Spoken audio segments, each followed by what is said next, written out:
రోజున గత కొన్ని సంవత్సరాలుగా మన బ్రాడీపేట 32వ డివిజన్ శివాలయం గుడి ముందు బోరింగ్ పనిచేయక ఇక్కడికి వచ్చే భక్తులు కానీ అయ్యప్ప స్వాములు కానీ చాలా ఇబ్బందులు పడుతున్నారు. ఇక్కడికి వచ్చి కాళ్ళు కడుక్కొని గుళ్ళోకి పోవటానికి కూడా నీళ్లు లేక ఈ రోజున మా ప్రభుత్వంలో ఇక్కడ ఉన్నటువంటి బోరింగ్ రిపేర్ కానీ 32వ డివిజన్ అభివృద్ధి పదంలో ఇదిగా బోరింగ్ పంపుని కూడా మంచినీళ్ళ ఇది కూడా దీన్ని బాగు చేయించి దీన్ని కూడా ఈ రోజున ఓపెన్ చేయడం జరుగుతుంది.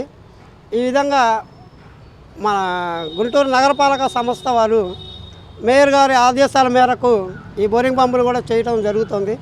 ఇక్కడ ఉన్న స్థానికులందరూ కూడా ఈ బోరింగ్ వల్ల ఇటు వచ్చే నీళ్ళ వల్ల ఎంతో కృతజ్ఞతలు తెలియజేసుకుంటూ సెలవు తీసుకుంటాం.